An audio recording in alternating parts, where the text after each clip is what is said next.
Max blackmailed his professor for perfect grades, then discovered the truth that would make him wish he'd failed instead.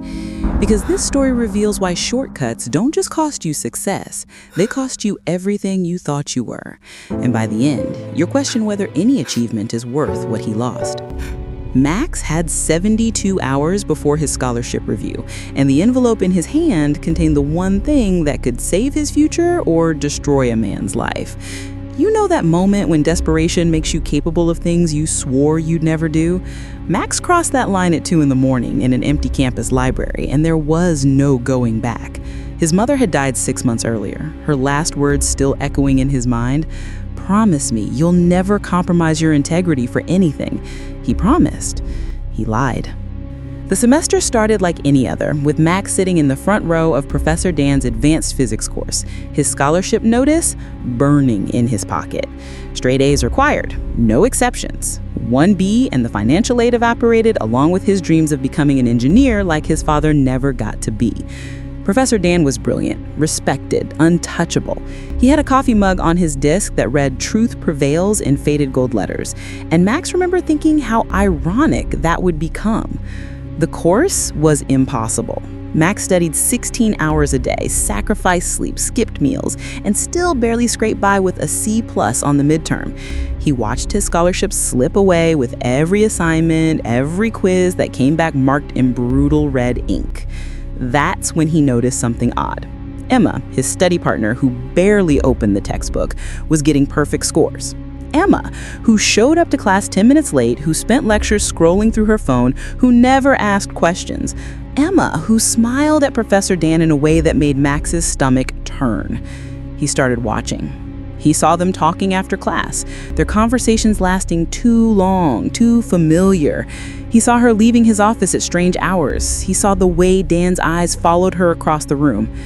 Max told himself he was imagining things. He told himself there had to be another explanation, but then he found the emails.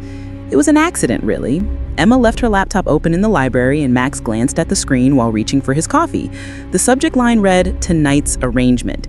The sender was Professor Dan's university email address. Max's hands shook as he read further. The exchange was careful, coded, but the meaning was clear. Private tutoring sessions that had nothing to do with physics. Promises of grade adjustments, references to keeping things quiet. Max screenshotted everything before Emma returned, his heart hammering so hard he thought she'd hear it. He should have reported it. He should have gone to the dean, exposed the corruption, done the right thing his mother taught him. Instead, he stared at those screenshots for 3 days straight, watching his scholarship deadline approach, feeling something dark taking root inside him. What made Emma so special? Why did she get to cheat her way to success while he destroyed himself trying to do it honestly? The anger felt justified. The plan felt inevitable. Max scheduled a meeting with Professor Dan under the pretense of discussing his grades. He walked into that office with the screenshots on his phone and a speech he'd rehearsed 100 times. Dan looked up from his papers, offered that same practice smile he gave every struggling student. "Max, good to see you. What can I help you with?" Max placed his phone on the desk, screen facing up, showing the first email. He watched Dan's face drain of color, watched his hands freeze mid-gesture, watched the mask crack. "I need an A in this course," Max said, his voice steadier than he felt. "Actually, I need A's in all your courses for the rest of my time here, and you're gonna give them to me." The silence lasted forever. Dan's eyes moved from the phone to Max's face, and something flickered there. Surprise? Calculation? And something else Max couldn't identify. Then Dan smiled. Actually smiled. "You're making a mistake," he said quietly. Max felt a chill run down his spine, but pushed forward. "The only mistake would be me going to the dean with these emails. Your career, your reputation, everything you've built, gone. Or you can help a struggling student achieve his dreams. Your choice." Dan leaned back in his chair, that strange smile still playing at his lips. "Sit down, Max. There's something you need to understand about how this works." But Max didn't sit. He grabbed his phone and walked out, leaving Dan with a simple deadline. "I want confirmation of my grade change by tomorrow, or these emails go public." He felt powerful. He felt sick. He felt like someone he didn't recognize. That night, he couldn't eat, couldn't sleep, couldn't shake the image of Dan's smile. Why have he smiled? Why hadn't he begged or threatened or done anything except look almost amused? The grade change appeared in the system the next morning. A+, just like that. Max's scholarship was saved. He waited for the guilt to hit, for the shame to overwhelm him, but instead he felt a strange emptiness. Emma stopped coming to class after that, and when Max asked around, no one knew where she had gone. Just transferred suddenly, they said, personal reasons. Max told himself he didn't care. He told himself she deserved whatever happened. He told himself a lot of lies that semester. The second betrayal came from the person Max least expected. 3 weeks after his grade change, he received an anonymous letter slipped under his apartment door.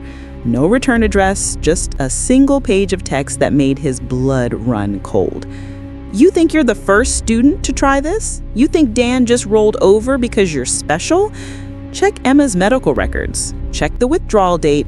Then ask yourself what really happened to the last student who blackmailed him. Max's hand shook as he read it. Twice, 3 times, trying to make sense of the words. Who sent this? What did it mean? He started digging, using every campus connection he had. Emma hadn't just transferred, she'd been hospitalized 2 days after Max's meeting with Dan. Mental breakdown, the official report said. Complete psychological collapse. She'd withdrawn from school entirely, moved back home with her parents, and from what Max could find, hadn't left her house since. The last student mentioned in the letter was harder to track. His name was Ben, and he'd been a promising graduate student 4 years ago. Max found an old news article buried in the university archives. Ben had been found dead in his apartment, apparent suicide, just 3 days before he was supposed to defend his dissertation. The investigation found nothing suspicious. Case closed. Max told himself it was a coincidence. People have breakdowns. People commit suicide. It didn't mean Dan had anything to do with it. But that smile kept haunting him. That moment when Dan should have been terrified, but instead looked almost amused. Pause and think. Have you ever realized too late that you were never the predator in the situation? That you'd walked straight into a trap thinking you were setting one? Hold that feeling. It matters for what comes next. The pattern became clear when Max discovered the truth about Emma. She hadn't been sleeping with Professor Dan at all. The emails were forgeries, sophisticated but fake, planted deliberately in her laptop for someone to find. Emma had been Dan's research assistant, nothing more. She'd gotten perfect scores because she actually understood the material, because she'd been working with Dan on his publications for 2 years. The private tutoring sessions were lab work. The arrangements were research meetings. Max had ruined an innocent person's life based on a lie, and Dan had let him. Max burst into Dan's office without knocking, rage and terror mixing into something uncontrollable. You set me up. You planted those emails. You wanted me to blackmail you. Dan looked up from his computer, that same calm expression on his face. I wanted to teach you a lesson, Max. You think you're the first desperate student to look for shortcuts? The first to sacrifice ethics for grades? I've been teaching for 23 years. I know the type. So I create a little test. He gestured to his bookshelf where Max saw a row of photographs. Students. Dozens of them. Everyone who's tried to blackmail me. Some learn the lesson and become better people. Some, he paused, his eyes cold, some become cautionary tales. Max felt reality shifting beneath him. Ben didn't kill himself, did he? Dan's expression didn't change. Ben made his choices, just like Emma made hers, just like you're making yours right now. The office felt smaller, suddenly airless. What did you do to them? Max whispered. Dan stood slowly, walking around his desk. I didn't do anything, Max. That's the beauty of it. I just gave them rope and waited. Ben couldn't live with what he'd done, the lies he told, the person he'd become. Emma couldn't handle the weight of false accusations, her reputation destroyed by someone she trusted. They destroyed themselves. I just held up a mirror. Max backed towards the door. I'm going to the police. I'm going to the dean. I'm exposing everything. Dan laughed. Actually laughed. With what evidence? The emails that don't exist in any system? The medical records you accessed illegally? The dead student whose case was closed years ago? Go ahead, Max. Tell them. Prove any of it. Meanwhile, I'll tell them about a struggling student who hacked university systems, stalked his classmate, fabricated evidence to blackmail a professor. Whose story do you think they'll believe? Max ran. He ran from that office, from that building, from the entire campus, his mind spiraling into panic. Dan was right. Max had no proof of anything. Worse, he'd actually committed the crimes Dan was describing. He'd accessed Emma's laptop without permission, he'd blackmailed a professor, he'd violated a dozen university policies and possibly laws. Dan had turned Max into the criminal while positioning himself as the victim. The trap was perfect. For 2 weeks, Max lived in a fog. He stopped going to classes, stopped eating properly, stopped sleeping. Every knock on his door made him jump. Every phone call felt like the police coming.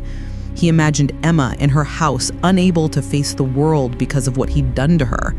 He imagined Ben in those final moments, whatever Dan had done to push him over the edge. Max was becoming them, he realized. The guilt was a living thing, eating him from the inside out. Dan hadn't had to do anything else.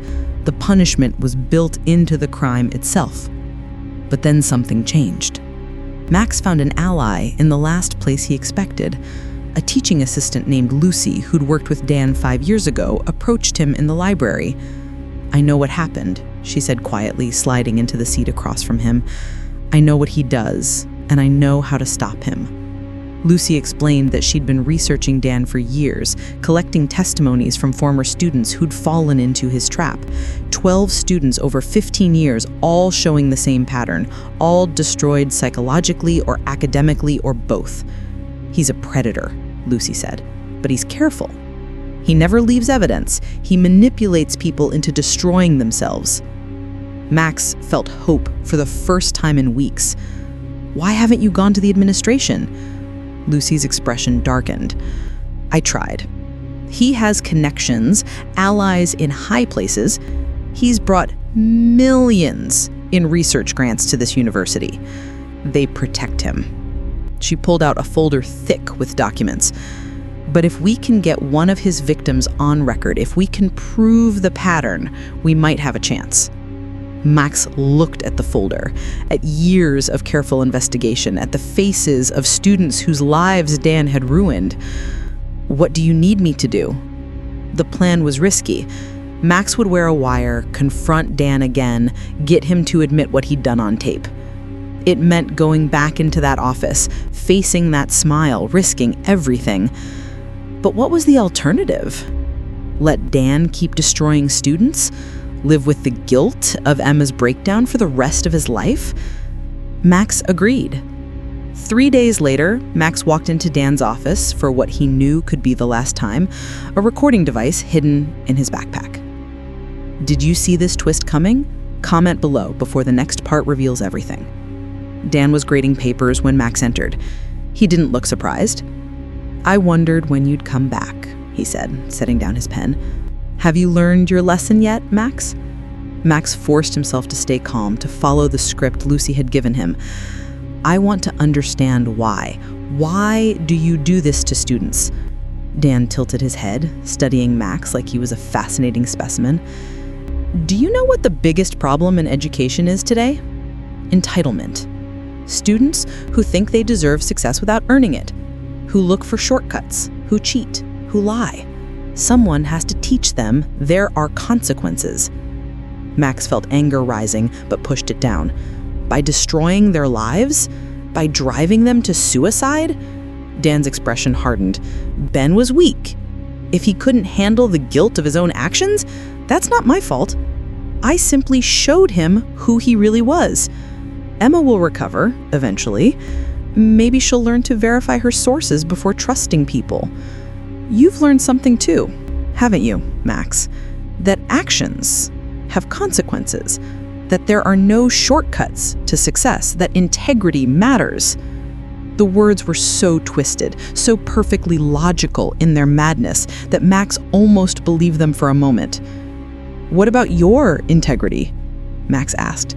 "You're committing fraud, manipulating students, abusing your power." Dan smiled, that terrible smile. "I've never committed fraud. Every grade I give is justified in my records. I've never touched a student inappropriately. I've never broken a single university rule. I simply create opportunities for people to reveal their true character.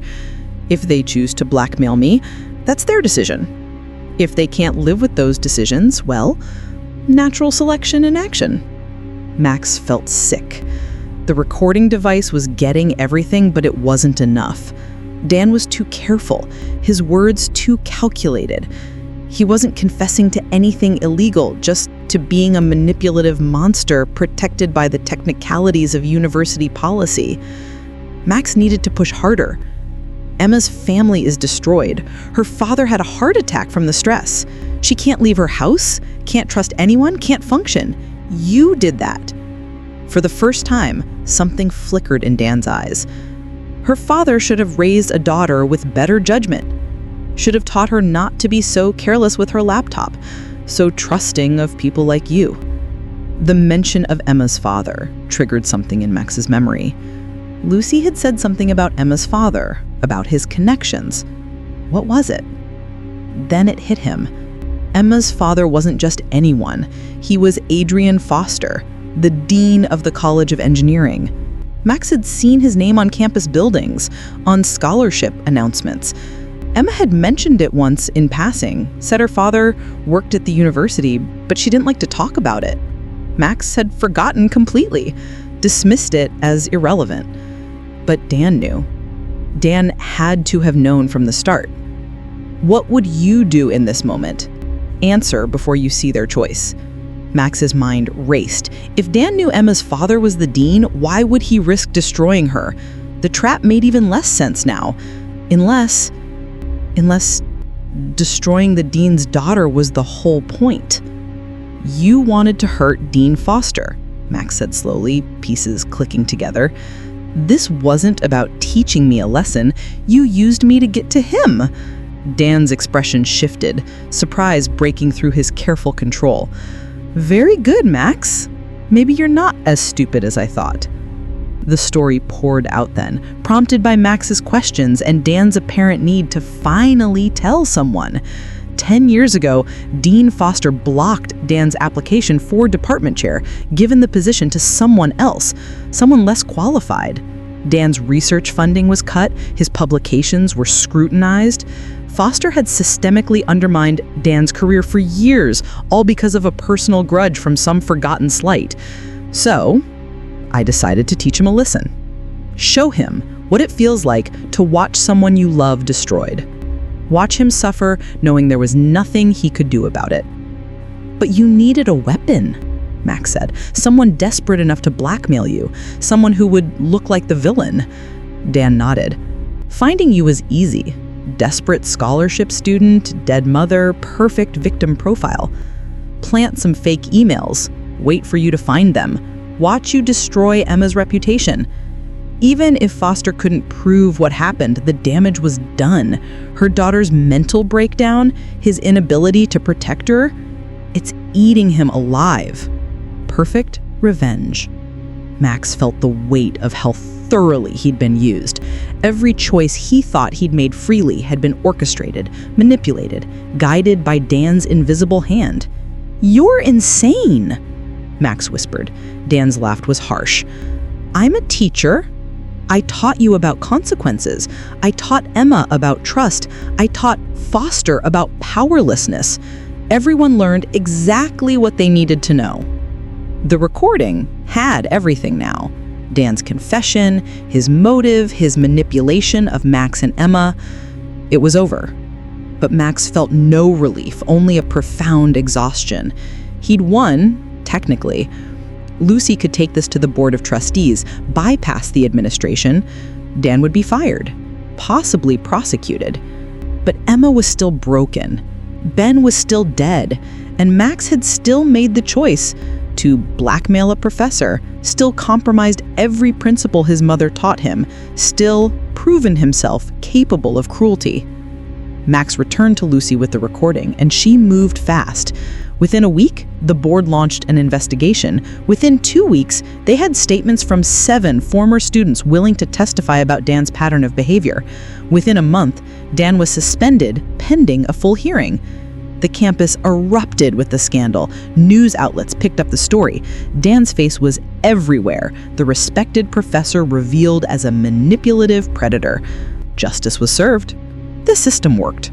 Everyone congratulated Max for his bravery. But Max couldn't feel victorious. He visited Emma at her family's home, desperate to apologize, to explain, to somehow make it right. Dean Foster answered the door, and Max saw in his eyes the same exhaustion Max felt. "He doesn't want to see you," he said quietly. "She knows it wasn't entirely your fault, knows you were manipulated too, but she's not ready." Max nodded, understanding. Some damage couldn't be undone with explanations. 3 months later, Dan's hearing concluded. He was fired, banned from teaching, his reputation destroyed. He disappeared from public life entirely. Lucy told Max she'd heard he'd moved to another state, taken a job in industry research. "He'll never be able to hurt students again," she said. "You did that." Max wanted to feel satisfaction, but only felt hollow. He'd stopped one predator, but at what cost? He'd proven himself capable of blackmail, of ruining an innocent person's life, of prioritizing his own success over ethics. Dan had succeeded in his real lesson, showing Max exactly who he could become under pressure. Time moved forward. Max kept his scholarship, graduated with honors, got job offers from top companies. Emma eventually recovered enough to return to school, transferring to a different university where no one knew her story. Dean Foster retired early, the stress of everything taking its toll. Ben's family never got the closure they deserved, his death still officially a suicide. The university added new ethics policies, new protections for students, new oversight of faculty, Band-Aids on systemic problems. If you're still watching, you understand something most people don't about revenge and justice, about the cost of compromises, about the thin line between victim and villain. Stay. 5 years after graduation, Max received a letter. The return address was unfamiliar, the handwriting precise. Inside was a single sheet of paper. "Dear Max, you won. I'm sure that's how you think of it. You exposed me, destroyed my career, became the hero. But every time you look in the mirror, you see what I taught you, that you're capable of cruelty, that your ethics have a price, that desperation makes you ugly. I didn't destroy Emma, you did. I didn't compromise your mother's values, you did. I just gave you the opportunity to reveal who you really are. I hope your success was worth it. The lesson is permanent. Regards, Dan." Max burned the letter, but he couldn't burn the truth in it. He'd become successful, respected, everything he dreamed of. He'd even managed to help reform university policies on academic integrity, turning his experience into something positive. But the guilt never fully disappeared. The memory of what he'd been willing to do, the ease with which he'd cross ethical lines, the speed with which he'd sacrifice someone else for his own benefit. Dan had been right about one thing: the lesson was permanent. Max thought about his mother's dying words often. He'd broken his promise to her, compromised his integrity for success. But maybe that wasn't the whole story. Maybe the real lesson was what he'd done after, how he'd fought back, exposed corruption, helped prevent future students from being victimized. Maybe integrity wasn't about never making mistakes, but about what you did after making them.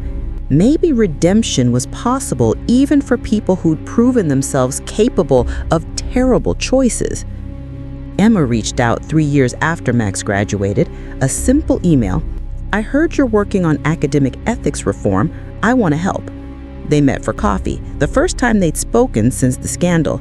She looked different, stronger, harder, but also more compassionate. "I don't forgive you," she said bluntly, "but I understand you. We were both Dan's victims, in different ways, and maybe together we can make sure no one else becomes one." They started a nonprofit focused on exposing and preventing academic abuse, helping students recognize manipulation, advocating for stronger protections. It didn't erase what happened, but it gave meaning to the trauma.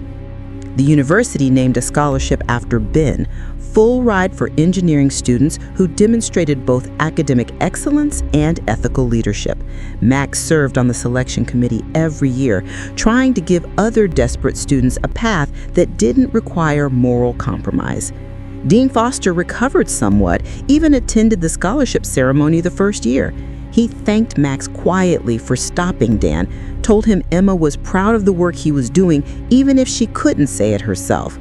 Small reconciliations, partial healing, the best they could hope for. Dan's letter haunted Max for years, but eventually he found peace with it. Yes, he'd revealed a capacity for cruelty. Yes, he'd compromised his values under pressure. Yes, he'd hurt an innocent person. But he also found the strength to fight back, to expose injustice, to use his mistakes as fuel for positive change. Dan's question down his letter posed, was success worth it, had a more complex answer than Dan imagined. The success wasn't worth the cost, but the person Max became in the aftermath was worth the struggle. He learned integrity wasn't something you had or didn't have. It was something you chose every day, especially on days when choosing it cost you everything. But that's a story for another time. The nonprofit is still operating, helping hundreds of students avoid predators like Dan. Emma eventually became a therapist specializing in trauma from academic abuse. Lucy got her PhD and now teaches courses on ethics in education. Max works in educational policy, fighting for systematic reforms. They all carry scars, but they've turned those scars into shields for others. Dan's lesson was real. They all learned who they could become under pressure, but they also learned who they could choose to be afterward. Max learned that shortcuts don't just cost you success, they cost you you. He learned that revenge and justice aren't the same thing, that being manipulated doesn't erase your responsibility for your actions, that sometimes the right choice feels like destroying everything you've worked for. He learned his mother's lesson about integrity finally, though not the way she'd intended. Integrity isn't about being perfect. It's about owning your failures and using them to become better. But here's what haunts everyone who hears this story. If you were desperate enough, if your dreams were slipping away, if someone offered you a shortcut that only required compromising your ethics once, just once, what would you do? Because Max thought he knew his answer until the moment he had to choose. And what he discovered about himself that night changed everything he believed about who he was. Was Max wrong to blackmail Dan? Was Dan's twisted lesson justified? Did Emma deserve an apology or something more? Comment your answer below. Team justice or team revenge? And if this story changed how you see academic pressure and ethical compromise, share it with someone questioning their own path, because every student facing impossible standards, every person tempted by shortcuts, every victim of manipulation needs to hear this. The lesson is permanent, but so is your choice of what to do with it.